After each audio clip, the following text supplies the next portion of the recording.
What's up, DBs? Coach D Magic here with First Down DBs. We're going to go over the motor technique. Now, it's a press technique that I really love to use, and it's a very popular one that you'll see a lot of DBs in the NFL using.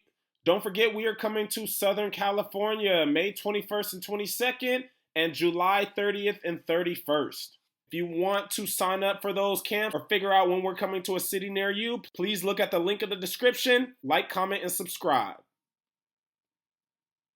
What's up, DBs? Right now we're going to talk about the motor technique that you can use in press. There's many different techniques you can use in press. I can count at least 4 off the top of my head, but I like this one because it's one of the first techniques I was taught, and I think that it is a valuable tool to have in your tool bag. So let's take a look at what we're supposed to be doing. So we have the Arizona Cardinals who are working on it, and it looks like an indie period. You're going to have a normal press stance. Okay, and essentially, instead of staying at the line of scrimmage or pure stepping, you want to slowly give ground with inch steps. All right, so if you look, the receiver isn't pedaling back, he's scooching back, if you will, or he's inching back, keeping his feet low to the grass, but he's giving ground on the release right now. All right, so the reason why this bag is here is because I believe that bag is about 2 yards. 2 to 3 yards are when receivers are going to commit in their releases. So the reason why they have the bag is because we don't want to inch more than 3 yards because there is such thing as giving too much ground, okay? So again, you're going to inch back. You don't need the bag here. It's just a good reminder for them. So if you're doing this, practice doing your inch steps like he's doing right now. But the key from here is that after you've inched back and the receiver commits, you want to kick slide or you want to kick step out of there. Okay, notice how he's staying square. His feet aren't crossing. His feet aren't actually touching. All right, so they're not heel clicking, but we want to kick slide out of there. The reason why is we've already given up all this ground. Okay, so the receiver's going to either go left or right in order to stay in front of him and widen his release, because we want the release to go outside of our frame. The last thing we want is for the release to go through our frame, which would mean that we open the gate. That's why coaches say keep the gate closed, stay square. So we want him to release through our frame. So let's imagine that we're kick sliding right here and we are taking up this space. That means the receiver has to release way out here at least just to begin getting vertical. All right, so if we can stay on top of him, if we can stay square and in front of them for the first 3 to 4 yards of a release, that's a win. Okay, so after you motor, you want to kick slide, and then you want to throw that offhand jam in there to finish it off. At Stephen Gilmore using this technique in a game scenario. Now, to provide some context, it is third down, and he is in what I would call the boundary. The NFL has different hashes, but in high school, college, you guys usually have a boundary corner and a field corner. So I like using the motor technique in the boundary the most because there's not a lot of room for the receiver to work with, which is why I think this is a great technique for him to use right here. And it's third and short, so he's probably anticipating some type of quick game or a potential pick route or something inside. So as the receiver gets off the ball, let's watch his feet.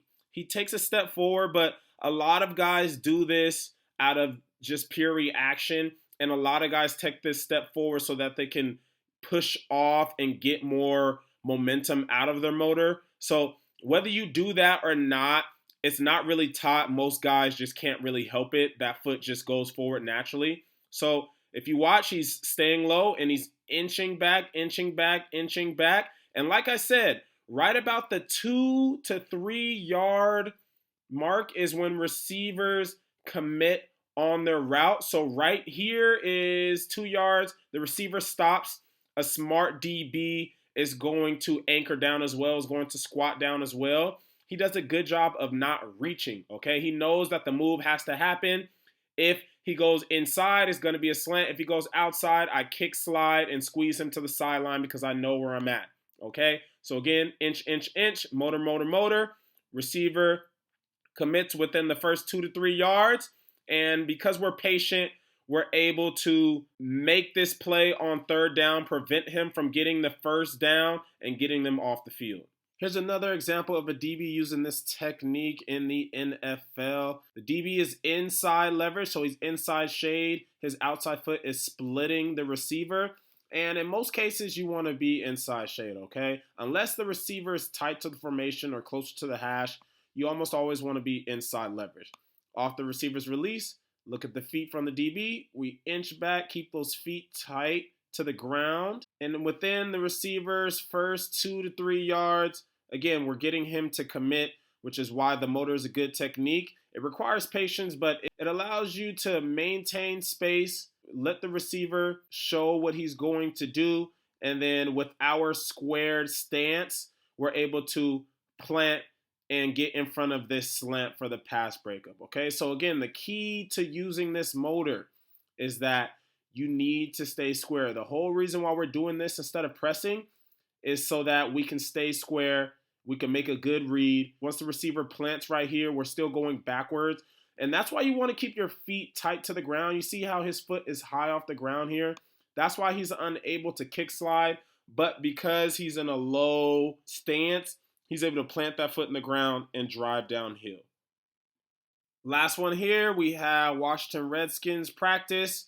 And we have the DB who's going to motor. And the good thing about this technique is if we can get a receiver to commit early, it makes our job a lot easier, okay? So again, we're able to see things more clearly instead of going for a jam, potentially missing, or going against receiver who's expecting to jam or who's just flat out good at getting off jams. We got to be able to switch it up like we do here. DB doesn't kick slide, he turns his hips.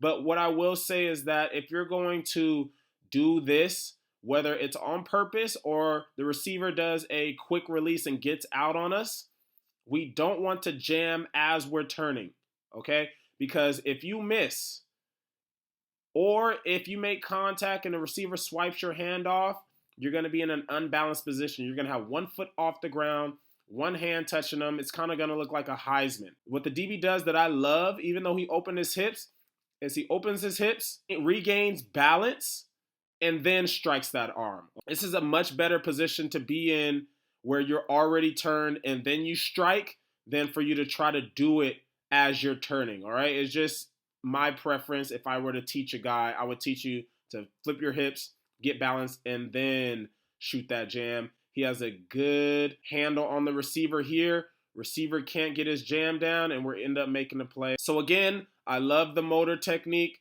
The motor technique is good for small spaces. It's good for bigger receivers, I would say, who are just trying to body you off the line of scrimmage. It's not always going to look as good as it does in practice, but the key here, you want to have a low pad level, of course, small inch steps within the first 2 to 3 yards. Expect to squat, expect to anchor down and kick slide. Throw that offhand jam in there. I hope it works for you. Thank you for watching the video. More content coming soon.